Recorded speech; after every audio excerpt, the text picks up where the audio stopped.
I'm Rita Barakat, and today we are painting on wood. This is a wood canvas from Plaid. I don't know if it's sealed already, but it must be treated with something because I was able to paint on it without it soaking up all of the paint. Wood is usually very porous, so if you're painting on wood, you want to test it first and make sure that you don't need a sealer before you get started. If you do need a sealer, gesso would work just fine right on top of a wood canvas. I've used that before, but this one didn't need any, so it was fun to be able to just start painting. I'm using Folk Art acrylic paint, which is really fun and easy to use. As you can see, I'm using lots of different colors to get the actual face color. I do this with face and hair because I want to get depth and light and just capture the elements of a face. Whereas if you paint a face all one color, it will look really flat and cartoonish. And so I try to get a little depth in there.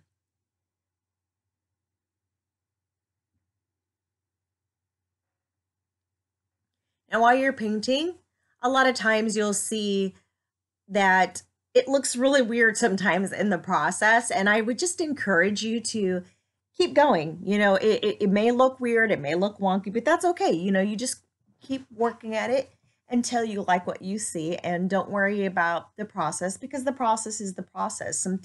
Sometimes it looks odd or weird, or like right now, sometimes the kids always tell me, oh, she looks like a zombie.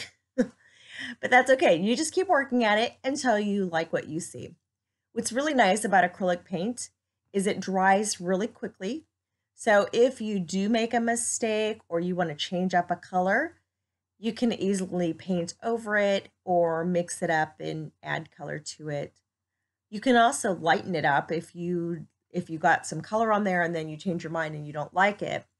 You can add a little bit of gesso mixed with water or some white paint mixed with water, you know, water it down and go right on top and lighten something up. I'm going in there with a small paintbrush, you know, trying to get the whites of her eyes and then getting the color in there. The same thing with the eyes. You want to add different colors so that you get nice depth. Today we're going to be using this as a backdrop. I really wanted to try getting some different types of mediums on there. So we're going to work with some yarn, some ribbon, some beads, but I want to make sure that the background is full because sometimes if there's an empty space, you don't want to have this exposed area. So I wanted to make sure that there was enough color in the background to make it fabulous. And you know what, as I'm looking at this, want to make sure that you paint the sides of your canvas when you're painting because it really makes a big difference. If you're coming up the side, depending on where you end up putting your canvas, people are going to see the sides, and a lot of times people forget to do that, and that's really important.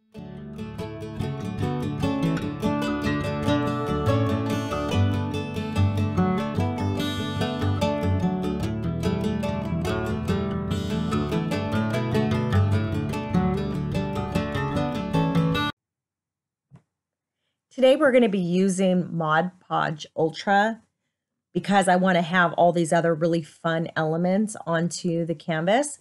So what's really cool about it is it's self-leveling. So that means you can lay it on a flat surface after you've sprayed it, and it will level out and won't have, like sometimes you have some sealants that will end up leaving streaks or brush strokes. It won't do that, which is really nice. But the other thing, what really was really fantastic for me was the idea of being able to put ribbon and yarn and have those things stay in place exactly how you lay them down. So however it is when you put it down, and you'll see this at the end of the video, the Mod Podge Ultra makes it stay that way, which is really cool. So in here I'm using acrylic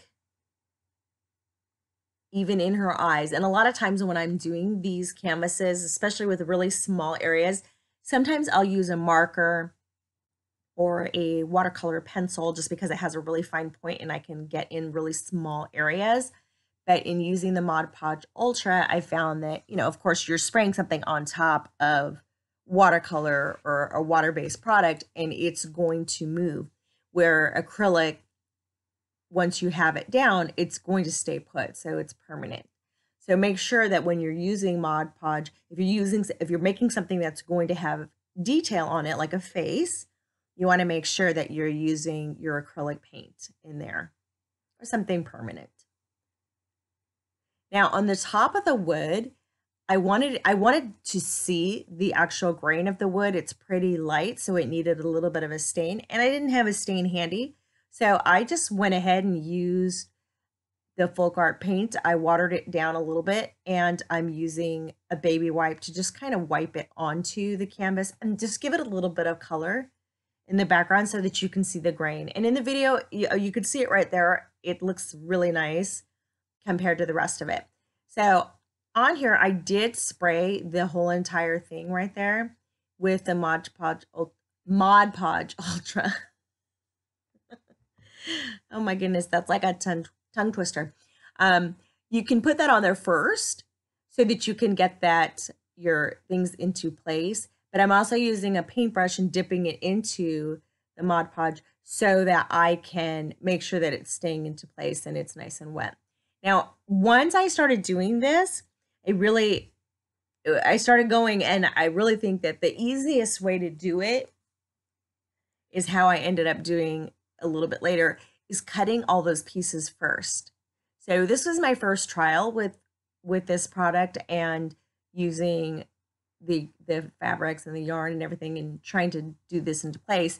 So now I think what I would do is cut all those pieces, make sure, you know, they're all lined up, and I would just put them in a little cup like I had there. I had a little paper cup, and I just put all of the yarn in there. I could put it in there by color, and it would go a lot faster. So this took a really long time because I was cutting in between every single strand in the beginning of this. So that's what I would do. I would cut all your strands first and go ahead and put them in the Mod Podge Ultra, a little cup, and the paintbrush works really handy to just kind of push those into place and make them butt up against each other. And if it starts to get dry, because some of it, you know, does dry quickly, or if you found that you didn't have quite enough, or when you need to trim there, you can just get it wet again a little bit with the paintbrush, and that's what I was doing.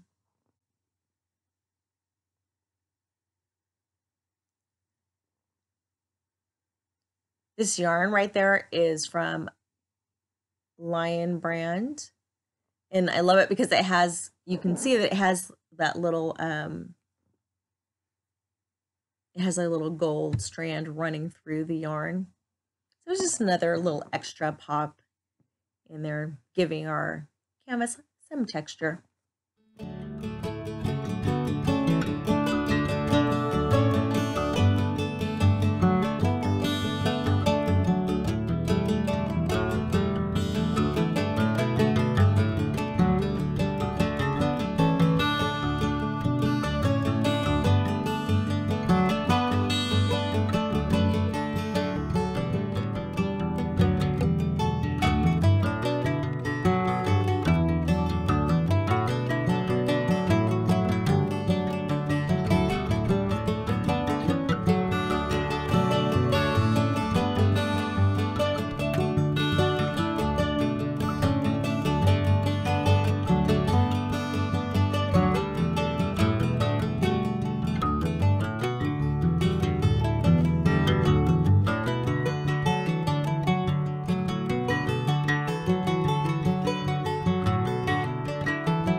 Once you like how the yarn is set up, I went ahead and sprayed some more Mod Podge Ultra in there because now I'm adding little beads, little glass beads into there.